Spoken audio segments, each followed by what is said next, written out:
Hey guys, warm welcome to all of you फ्राइस्ता academy. और हम पढ़ रहे हैं क्लास 10 साइंस चैप्टर 2 अम्ल, क्षारक एवं लवण, जिसका लेक्चर नंबर है आज 3। हमने अब तक 2 लेक्चर कवर कर चुके हैं। लेक्चर फर्स्ट में हमने इंट्रोडक्शन वाली चीज़ें रही थी, अम्ल क्षार क्या है, सूचक के बारे में पढ़ा। सेकंड लेक्चर में हमने अम्ल और क्षार के रासायनिक गुणधर्म पढ़े और आज हम इनसे रिलेटेड कुछ क्वेश्चंस करेंगे, ठीक है, और आगे के टॉपिक्स। जैसे अपना क्वेश्चंस जो बनेंगे, पहला क्वेश्चन हम देख लेते हैं। एक क्वेश्चन आपका, पीतल एवं तांबे के बर्तनों में दही एवं खट्टे पदार्थ क्यों नहीं रखने चाहिए, ये हमने कवर कर ही लिया था सेकंड पार्ट में। सेकंड है, धातु के साथ अम्लीय विक्रिया होने पर सामान्यतः कौन सी गैस निकलती है, ये भी क्वेश्चन हमने कर लिया था। हाइड्रोजन गैस निकलती है, एक उदाहरण के द्वारा समझाइए, तो ये अपना हो गया था। नेक्स्ट आ जाओ, जब ये क्वेश्चन नंबर तीसरा है, कोई धातु यौगिक ए तनु हाइड्रोक्लोरिक अम्ल के साथ अभिक्रिया करता है, ठीक है। प्रश्न नंबर 3 है ये। क्वेश्चन नंबर 3 है, कोई धातु यौगिक है, इसका आंसर अपन करेंगे। कोई धातु यौगिक ए किसके साथ अभिक्रिया कर रहे हैं? HCl के साथ अभिक्रिया कर रहे हैं, तनु HCl के साथ, तो HCl लिख लेते हैं हम, अभिक्रिया करता है। और एक ऐसी गैस उत्पन्न होती है जो जलती हुई मोमबत्ती को बुझा देती है, मतलब बुदबुदाहट होती है और एक ऐसी गैस बनती है जो जलती हुई मोमबत्ती को बुझा देती है। इससे अपने को क्लियर हो गया भाई, कार्बन डाइऑक्साइड बन रही है। ठीक, आगे बढ़ते हैं। ये तो उत्पन्न यौगिकों में से एक कैल्शियम क्लोराइड है, और जो बन रहा है वो कैल्शियम क्लोराइड, और जलती हुई आग को बुझा कौन रहा है? Carbon dioxide. तो इस अभिक्रिया के लिए संतुलित रासायनिक समीकरण दीजिए। तो भाई सिंपल सा इसका समीकरण हो जाएगा आपका, देखो, एक कोई यौगिक है, अपने को पता नहीं, HCl से विक्रिया करके कैल्शियम क्लोराइड बना रहा है और जलती हुई मोमबत्ती बुझ रही है, तो गैस आपकी बनेगी कार्बन डाइऑक्साइड। अब हमारा ये हो क्या सकता है, अगर कैल्शियम क्लोराइड बन रहा है तो देखो इस अभिक्रिया में जल और बनता है, सिंपल सी बात है, ठीक। तो आपका सबसे पहले इसको हम ले लेते हैं, या तो ये कैल्शियम कार्बोनेट होगा या कैल्शियम हाइड्रोजन कार्बोनेट, ठीक। तो कैल्शियम कार्बोनेट से ही हम अब इसके विक्रिया कराएंगे, तो आपका CaCl2 कार्बन डाइऑक्साइड और हमारे जल का निर्माण होगा। तो कुल मिला के आंसर आपका ये हो गया। बैलेंस कर लेते हैं इसको, यहाँ पे 2 आएगा, बाकी सब आपका बैलेंस है, ठीक है। तो प्रश्न नंबर 3 आपका इस तरह से हो जाता है। नेक्स्ट क्वेश्चन हम देख लेते हैं। पेज नंबर 27 पे आप आएंगे, तो पेज नंबर 27 के क्वेश्चन देखें आप, ठीक।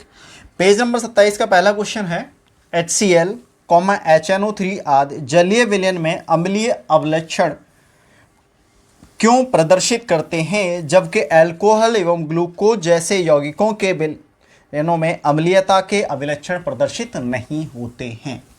देखो ये क्वेश्चन आपको पीछे भी दे रखा है, ठीक। यानी HCl HNO3 अम्लीय विलक्षण क्यों प्रदर्शित करते हैं और अल्कोहल और ग्लूकोज जो है जलीय विलयन में अम्लीय विलक्षण प्रदर्शित क्यों नहीं करते, ये लास्ट में भी आपको क्वेश्चन दे रखा है। देखो इसके लिए अपन नॉर्मल आंसर अगर आप देना चाहोगे इस क्वेश्चन का, पेज नंबर 27 के क्वेश्चन है ये फर्स्ट आंसर, इसका देखो सिंपल दे सकते हो, HNO3 और H2SO4 ले लो यहाँ पे, या HCl, जो भी ये अम्ल हैं ये जलीय विलयन में H पॉजिटिव आयन मुक्त करते हैं, इसीलिए ये अम्लीय अविलक्षण प्रदर्शित करते हैं। और आपका ग्लूकोज C6H12O6 एंड आपका अल्कोहल C2H5OH, ठीक, ये जलीय विलयन में क्या नहीं मुक्त करते हैं? H पॉजिटिव आयन मुक्त नहीं करते हैं, इसीलिए ये अम्लीय अविलक्षण मुक्त नहीं करते हैं, मतलब अविलक्षण प्रदर्शित नहीं करते हैं, मुक्त बोल दिया मैंने, क्लियर। अब इसकी प्रैक्टिकल के द्वारा हम कैसे पता करेंगे, ये तो आप कहोगे सर आपने तो ऐसे ही बोल दिया, पता नहीं होगा नहीं होगा, तो अपन एक इसका प्रैक्टिकल भी अपन कर सकते हैं, ठीक है, जिससे अपने को पता चल जाएगा कि ग्लूकोज अम्लीय अविलक्षण प्रदर्शित करता है या नहीं। क्योंकि देखो इसमें भी हाइड्रोजन है और इनमें भी हाइड्रोजन है, तो इसके लिए बहुत सिंपल सा अपना एक्सपेरिमेंट है जिसको हम करेंगे और समझेंगे, ठीक। तो मैं इसको इरेज कर देता हूँ, बाकी एक्सपेरिमेंट को देख लेते हैं क्या अपने को करना पड़ेगा। देखो इसके लिए सबसे पहले एक हम बीकर लेंगे, एक आपको छोटी मोटी बैटरी लेनी पड़ेगी, एक बीकर लिया, एक रबड़ का स्टैंड टाइप का ले लिया आपने, यहाँ पर लगा दिया। ठीक, इसमें 2 कील आप लगा दोगे। ठीक, रबड़ की कॉर्क में ये 2 कील आपने इसमें फंसा दी। अब इसमें आपको विलयन भरना है। अब विलयन किसका भरेंगे? जिसकी हमें पहचान करनी है कि वो अम्लीय अभिलक्षण प्रदर्शित करता है या नहीं। अब इसको पहले पूरा कर लेते हैं परिपथ को, है ना। अब इससे अपन एक तार जोड़ेंगे जिसका कनेक्शन हमारी बैटरी से होगा। ये मान लो प्लस है, ठीक, और एक तार और ये जा रहा है, और इस तार का जो संपर्क है बल्ब से हो रहा है, और यहाँ पे आपकी एक कुंजी लगी हुई है। अब आपने स्विच ऑन कर दिया। ठीक, अब आप अगर पहले HCl डाला आपने, ठीक है, पहले नंबर पे अभी पहचान करनी है अम्ल है या नहीं। ठीक, अम्लीय अभिलक्षण प्रदर्शित कौन कर रहा है और कौन नहीं कर रहा। आप इसमें HCl डालें, HCl डालने पर अगर बल्ब आपका जलता है, इसमें HCl आपने डाल दिया और बल्ब आपके जल रहे हैं, तो ये अम्लीय अभिलक्षण प्रदर्शित कर रहा है, मतलब HCl जो है वो अम्ल का काम कर रहा है। क्योंकि अगर इसका विलयन होगा तो उसमें आयन होंगे, और आयन है तो अम्ल है। ठीक है, अम्ल का काम कर रहे हैं। क्लियर। अब HNO3 आपने डाला, अगर इसमें भी डालने पर बल्ब जल रहा है तो इसका मतलब ये भी अम्लीय अभिलक्षण प्रदर्शित कर रहा है, क्योंकि ये जलीय विलयन में H पॉजिटिव आयन मुक्त कर रहा होगा। अब ठीक है, इन दोनों को डाल के हमने देख लिया। अब हम ग्लूकोज डाल के देख लेते हैं। ग्लूकोज का फॉर्मूला आपको याद होना चाहिए, ठीक है ना। आपने ग्लूकोज डाला C6H12O6, बल्ब जल रहा है नहीं? बल्ब नहीं जलता है, इसका मतलब ग्लूकोज का जो जलीय विलयन है वो H पॉजिटिव आयन मुक्त नहीं करता, या ग्लूकोज के जलीय विलयन में H पॉजिटिव आयन नहीं होते हैं। क्लियर। नेक्स्ट अपना है अल्कोहल बेटा, है ना। ये अपना डाल के देख ही लिया। इसके बाद अल्कोहल हो रहा है C2H5OH, ये वही शराब है जिसको बहुत ज़्यादा लोग पीते हैं। तो अल्कोहल का जो फॉर्मूला है वो क्या है? C2H5OH, याद होना चाहिए सभी को अल्कोहल का फॉर्मूला। ठीक, तो C2H5OH को जब आप इसमें डालोगे तो बल्ब आपका नहीं जलता है। तो इसका मतलब इसमें भी हाइड्रोजन होने के बाद ये जलीय विलयन में H पॉजिटिव आयन मुक्त नहीं करता है, तो ये भी अम्लीय अभिलक्षण प्रदर्शित नहीं करता है। तो ये क्वेश्चन भी आपका क्लियर हो गया। नेक्स्ट क्वेश्चन देख लेते हैं कौन सा है। अम्ल का जलीय विलयन विद्युत का चालन क्यों करता है? सिंपल है भाई, अम्ल का अगर जलीय विलयन विद्युत का चालन कर रहा है तो इसका मतलब यही है कि अम्ल के जलीय विलयन में क्या है? H पॉजिटिव आयन है। ठीक है ना। हम क्या लिखेंगे? क्योंकि अम्ल के विलयन में H पॉजिटिव आयन होते हैं, इसीलिए अम्ल का विलयन विद्युत का चालन करता है।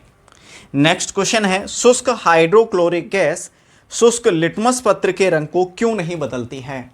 तो जो आपकी शुष्क हाइड्रोक्लोरिक गैस है, ठीक, वो भाई उसमें H पॉजिटिव आयन नहीं होंगे, और ऊपर से लिटमस पेपर भी कैसा है? शुष्क है। देखो, अगर आप शुष्क हाइड्रोक्लोरिक गैस को आप जल में मिला देंगे या किसी गीले लिटमस पेपर के संपर्क में लाएंगे तो वो क्या होगा? वहां पे आयन मुक्त होंगे, और जब तक आयन मुक्त नहीं होंगे तब तक आपका क्या नहीं होगा?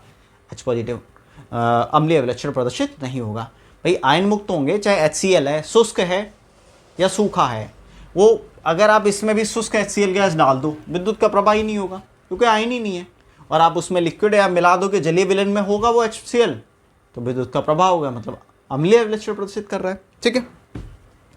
नेक्स्ट आपका है, अब जो नेक्स्ट क्वेश्चन है, अम्ल को तनुकृत करते समय क्यों अनुशंसित करते हैं कि अम्ल को जल में मिलाना चाहिए, ना कि जल को अम्ल में? तो इस क्वेश्चन को समझने से पहले अपन समझेंगे तनुकरण क्या है, इसके बाद क्वेश्चन को करेंगे। तो सबसे पहले तनुकरण देखते हैं।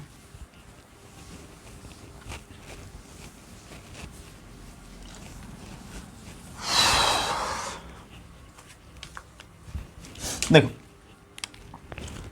तनुकरण बहुत सिंपल है, ठीक, बहुत अच्छा टॉपिक है। इसको समझने के लिए मान लो मेरे पास एक बर्तन है ये वाला, और इसमें 1 लीटर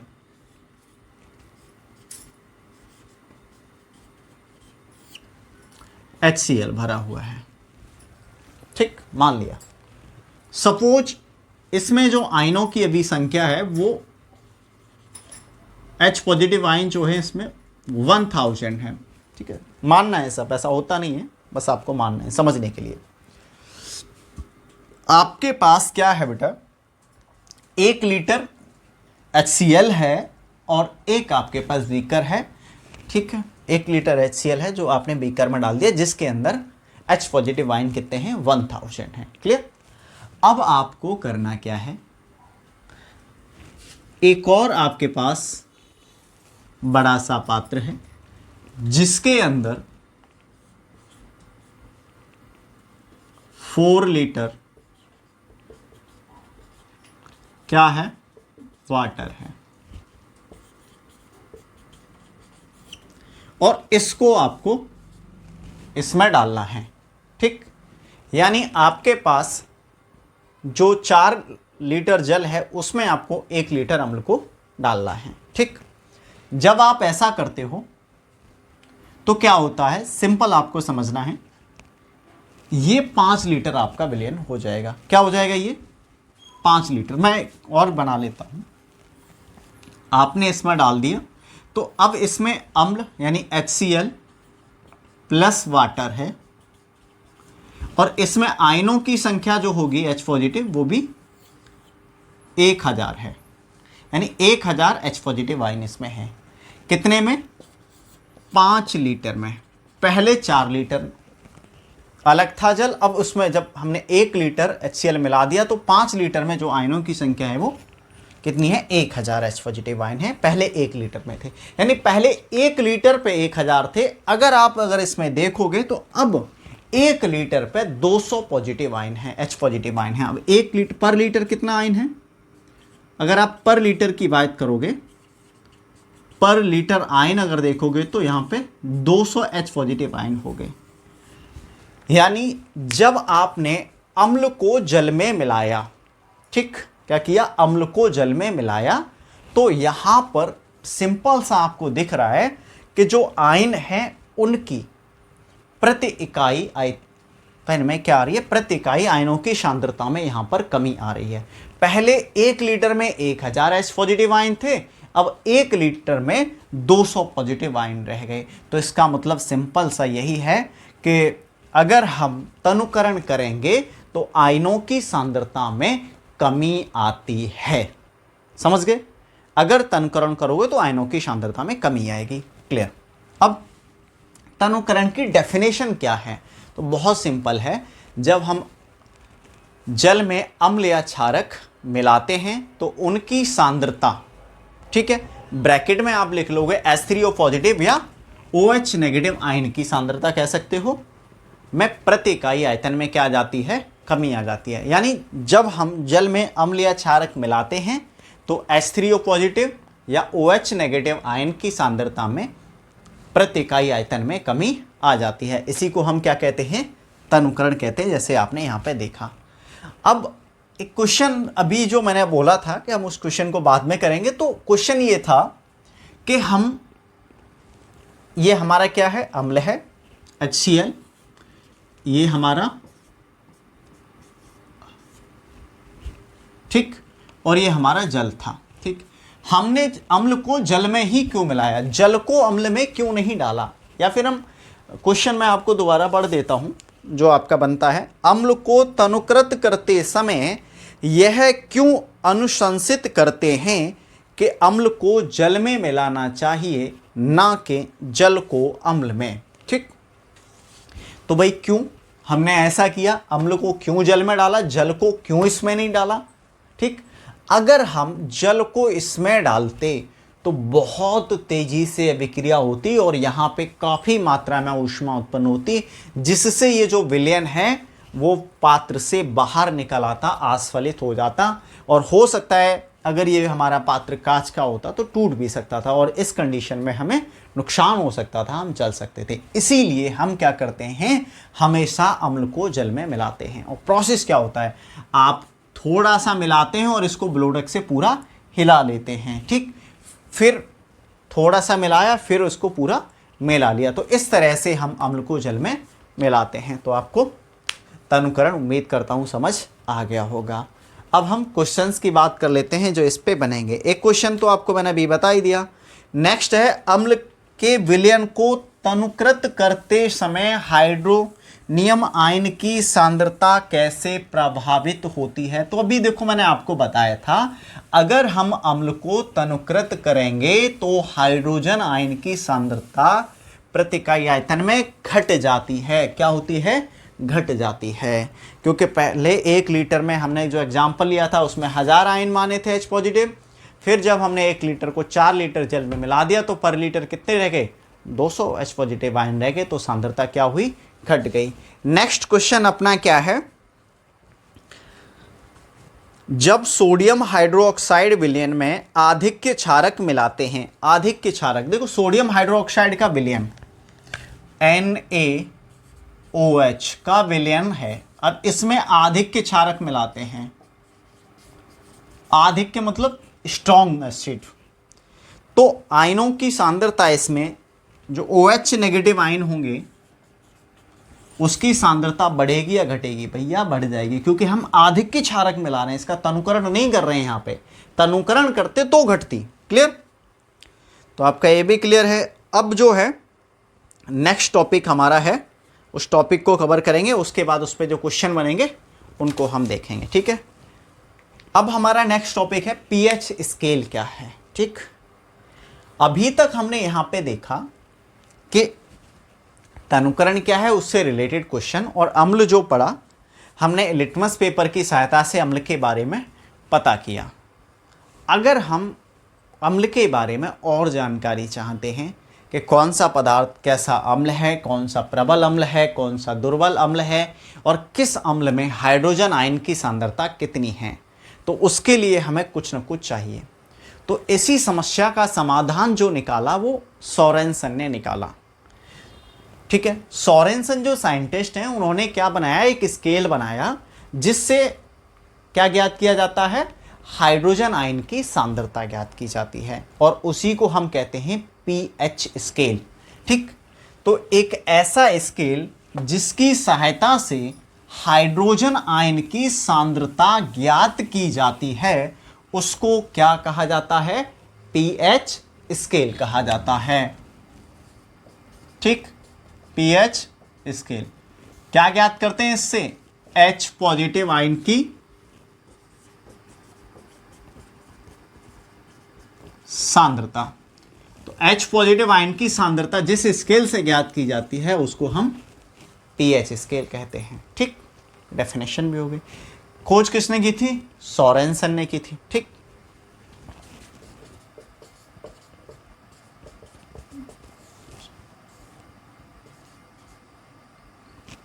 ठीक, सोरेनसन, आप इसको लिख सकते हो। अब थोड़ा सा आगे और देख लेते हैं चीजों को। आपका पीएच स्केल हो गया। अब इसमें एक क्वेश्चन और पूछा जाता है पीएच स्केल में। देखो H तो आपका जो है वो हाइड्रोजन आयन के लिए बताता है। किसको बताता है? हाइड्रोजन आयन के बारे में बताता है। और पीएच स्केल में जो आपका P है वो बताता है पावर। ठीक, पावर यानी शक्ति को बताता है यहां पे।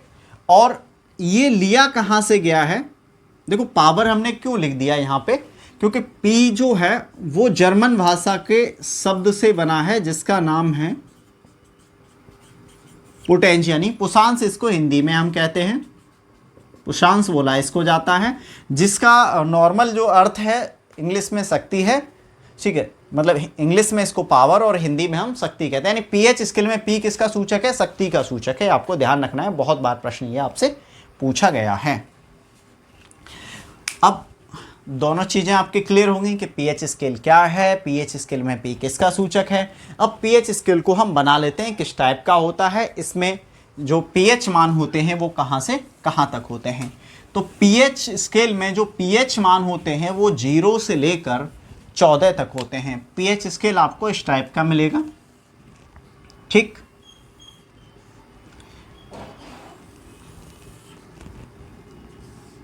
जीरो से स्टार्ट होते हैं, 14 तक होते हैं, बीच में 7। ठीक है, यहां पर H पॉजिटिव आयन और ये OH नेगेटिव आयन। अब यहां पे आ जाएगा 6, 5, 4, 3, 2, 1, 8, 9, 10, 11, 12, 13, 14।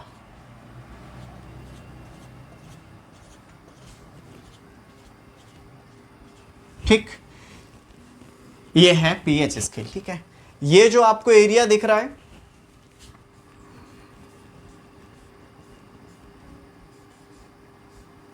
ये एरिया जो है ये H पॉजिटिव आयन वाला एरिया है पूरा, और ये जो वो है OH नेगेटिव आयन वाला एरिया। अगर 7 वाली जगह पे देखोगे जहां पर pH मान 7 है, ठीक, pH मान 0 से लेकर 14 तक आते हैं, जहां pH मान 7 है वहां पे H पॉजिटिव और OH नेगेटिव दोनों बराबर होते हैं, यानी एसिडिक प्रॉपर्टी और बेसिक प्रॉपर्टी बराबर है, तो आपस में एक दूसरे को ये डिस्ट्रॉय कर देते हैं, तो यहाँ पे न्यूट्रल हो जाता है। यानी अगर किसी विलयन का pH मान 7 है तो वो क्या कहलाएगा, उदासीन कहलाएगा। ठीक, 7 से कम है तो H पॉजिटिव आयनों की संख्या ज़्यादा होगी, और जैसे जैसे कम होता जाएगा मान, वैसे वैसे H पॉजिटिव आयन की संख्या बढ़ती जाएगी।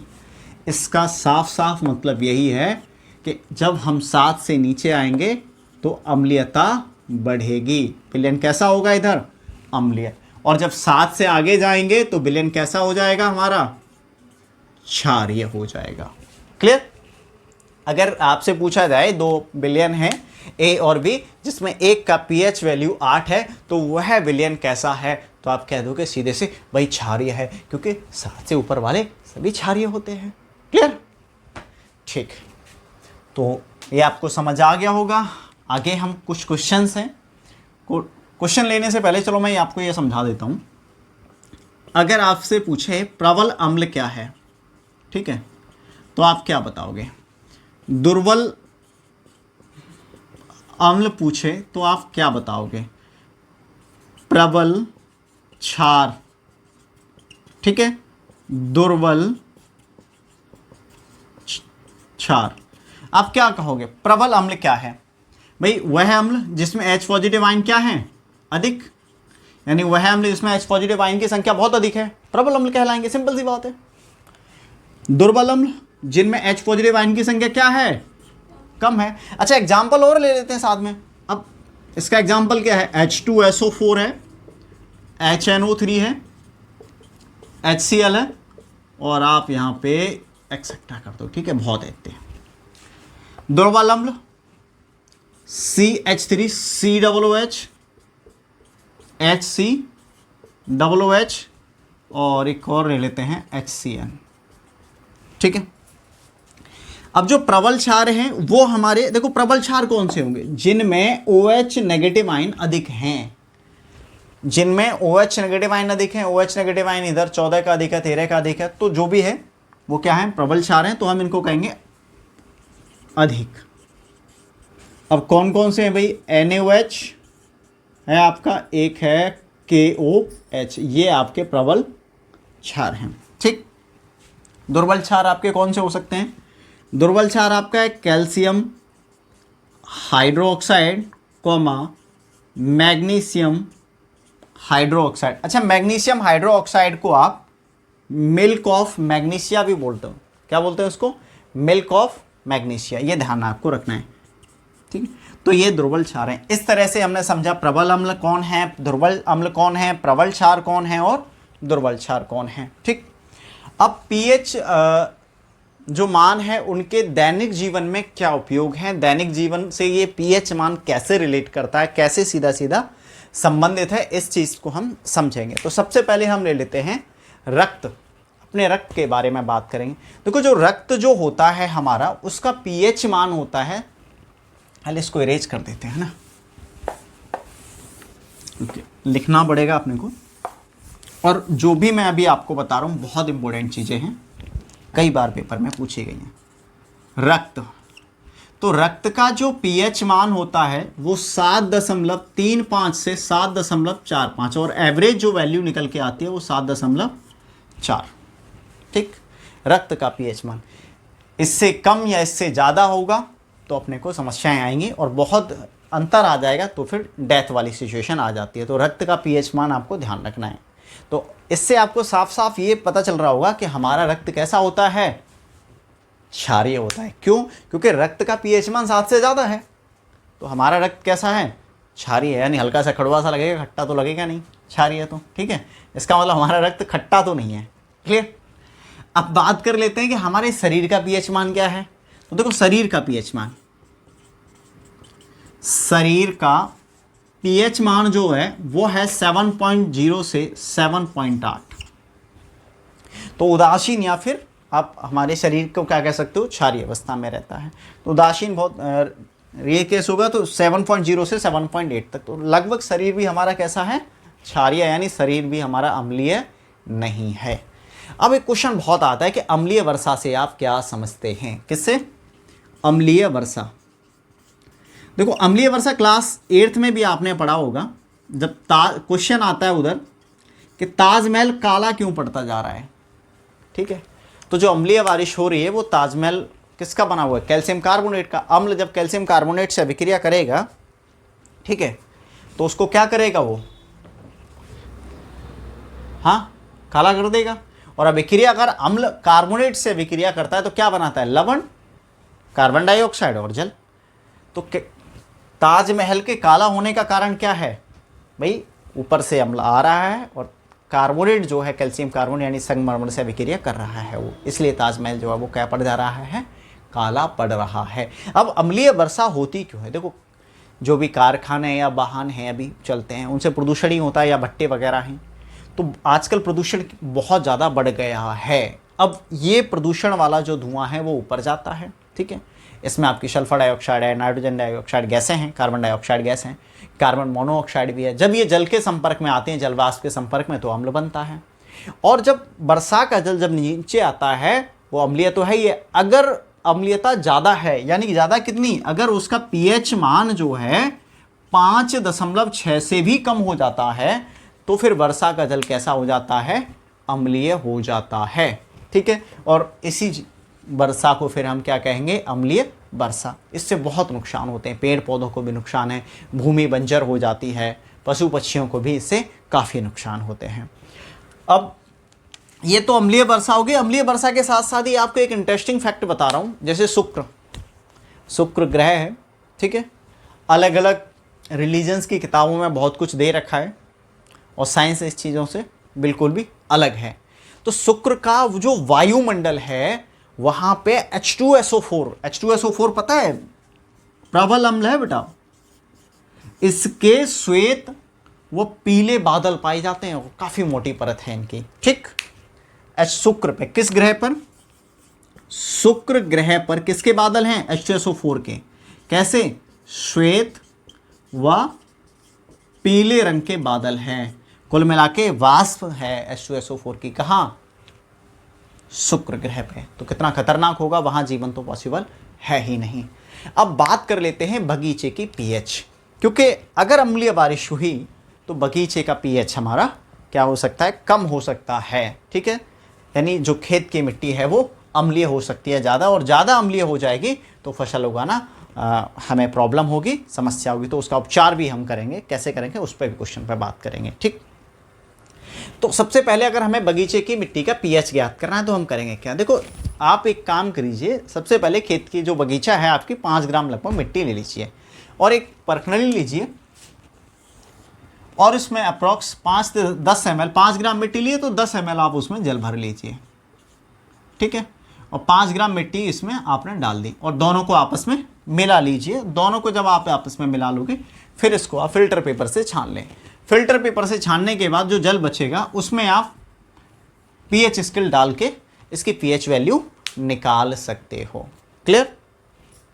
अब इस तरह से हम बगीचे की पीएच, अगर बगीचे की पीएच वैल्यू हमारी बहुत कम आती है, हमें लग रहा है कि ये अम्लीय ज़्यादा हो रहा है, तो हम उसमें क्या करेंगे, तो ऐसी स्थिति में हम क्या करते हैं, चौक, ठीक है, खड़िया और या फिर कैल्शियम कार्बोनेट, ठीक है, यानी चूना जो पत्थर होता है उसको खेत की मिट्टी में हम डाल देते हैं या फिर पानी में मिलाकर उसका छिड़काव कर देते हैं, क्योंकि वो सब क्या है, क्षार है और खेत की मिट्टी में क्या है अम्ल, और दोनों आपस में विक्रिया करते हैं, जिससे अम्लीयता जो खेत की मिट्टी में हमारे यानी बगीचे की मिट्टी में बढ़ गई होती है वो हमारी कम हो जाती है। अब हम पढ़ेंगे हमारे पाचन तंत्र में पीएच की क्या इंपॉर्टेंस है। ठीक है, यानी हमारे शरीर में भी पीएच की जब बात हो रही है तो इसका मतलब सीधा सीधा आपको समझ जाना चाहिए एसिड है हमारे शरीर में। और आप वैसे ही बोलते हो एसिडिटी हो रही है, गैस बन रही है, पेट में दर्द हो रहा है, जलन हो रही है, किसकी वजह से? एसिडिटी की वजह से। तो इसका मतलब एसिड बन रहा है ना पेट में, तो हमारे पेट में भी एसिड है। अब वो एसिड बनता कहाँ है? देखो, हम भोजन खाते हैं, भोजन जो हमारा ग्रास नली से होते हुए कहाँ जाता है? आमाशय में जाता है। किस में जाता है? आमाशय, जिसको स्टोमच, इंग्लिश में स्टोमच को हम पेट कह देते हैं। अब इस आमाशय में एक ग्रंथि होती है जिसका नाम है बेटा जठर ग्रंथि। क्या है? जठर ग्रंथि। इससे जठर रस का स्राव होता है और उसी में होता है HCl। क्या होता है? HCl। अब HCl तो भाई कितना खतरनाक अम्ल है ना, आपको पता है।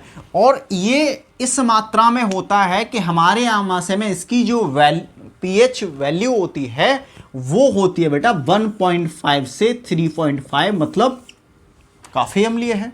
ठीक, अगर ये इसका स्राव आमाशय में ज़्यादा हो जाता है, आवश्यकता से अधिक, तो फिर पेट में जलन व दर्द होने लगता है। ठीक, इसके उपचार के लिए हम प्रयोग करते हैं एंटासिड का। एंटासिड में हमारा आ जाता है मिल्क ऑफ मैग्नीशिया। ठीक, यानी दुर्बल जो क्षार होते हैं वो सभी क्या हैं? एंटासिड हैं।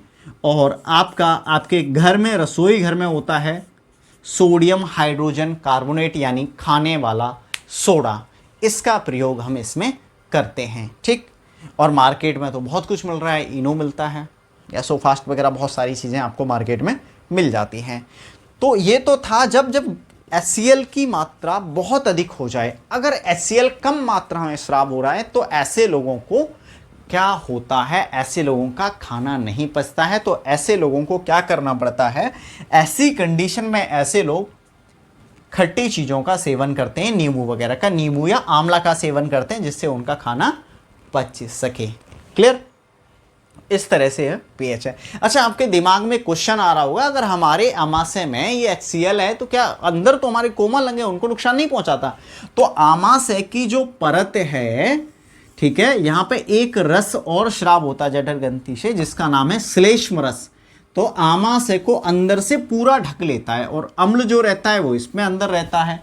जैसे मान लो आपको किसी बर्तन में पानी भरना चाहते हो और उस बर्तन की अंदर की सतह पर पूरा ग्रीस लगा दो और फिर पानी भरो, तो पानी जो है वो ग्रीस के कारण बर्तन की सतह से टच नहीं होगा। बिल्कुल यही चीज़ यहाँ पे होती है। श्लेष्म रस पूरा उसको कवर किए होता है, इसलिए HCl उससे टच नहीं होता है, इसलिए हमारा आमाशय सुरक्षित रहता है। क्लियर? अब हम पढ़ेंगे पशु एवं पौधे में मतलब pH मान का किस तरह से। जैसे एक पौधा होता है बेटा नेटल का, जंगल में मिलता है। नेटल के पौधों की पत्तियों से अगर हमारा हाथ टच हो जाए तो उसके रोए जो होते हैं, उसके बाल हमारे हाथ में लग जाते हैं और वो एक अम्ल को हमारे हाथ में छोड़ते हैं। एक अम्ल छोड़ते हैं जिसका नाम है HCOOH, जिसको हम कहते हैं फॉर्मिक अम्ल। क्या कहते हैं उसको? हम फॉर्मिक अम्ल कहते हैं। अब फॉर्मिक अम्ल, या फिर आप इसको कह सकते हो मैथेनोइक अम्ल, आप इसको कह सकते हो। अब नेटल के पौधे के पास में एक और पौधा होता है जिसका नाम है डाक। तो डाक का पौधा है, यानी जहां शत्रु है वहीं मित्र भी है। तो डाक के पौधे को लीजिए और आप जहां पे भी आपको लगा है जलन हो रही है, रगड़ लीजिए, आपका सही हो जाएगा। तो इसका मतलब जो डाक का पौधा है, नेटल का पौधा तो भाई अम्ल का स्राव कर रहा था, और डाक का पौधा कैसा है? क्षारीय है, जिसके कारण हमारा सही हो जा रहा है। अब चींटी हो गई या मधुमक्खी हो गई, ये भी काटती है तो ये भी जलन होती है। ठीक है, तो इनमें भी क्या होता है? कौन सा अम्ल है? HCOOH, यानी फॉर्मिक अम्ल है। तो इस तरह से आज हमने इस वीडियो में pH स्केल क्या है वो पढ़ा। pH स्केल के दैनिक जीवन में क्या यूज होते हैं, किस तरह से pH स्केल हमारे शरीर में काम कहाँ होता है, पौधों में कैसे कहाँ होता है, सारी चीज़ें हमने समझी। और उम्मीद करता हूँ आपको सारी चीज़ें समझ आई होंगी। जो भी आपको प्रॉब्लम्स हैं आप कमेंट बॉक्स में कमेंट लिख दीजिए। ठीक है, नेक्स्ट वीडियो में हम उनको कवर कर लेंगे, या फिर अब इसके लिए मैंने बताया आपको डिस्कशन अलग से वीडियो अपन बना के मैं आपको डाल दूँगा। ठीक, तो मिलते हैं नेक्स्ट वीडियो में, तब तक के लिए बाय बाय।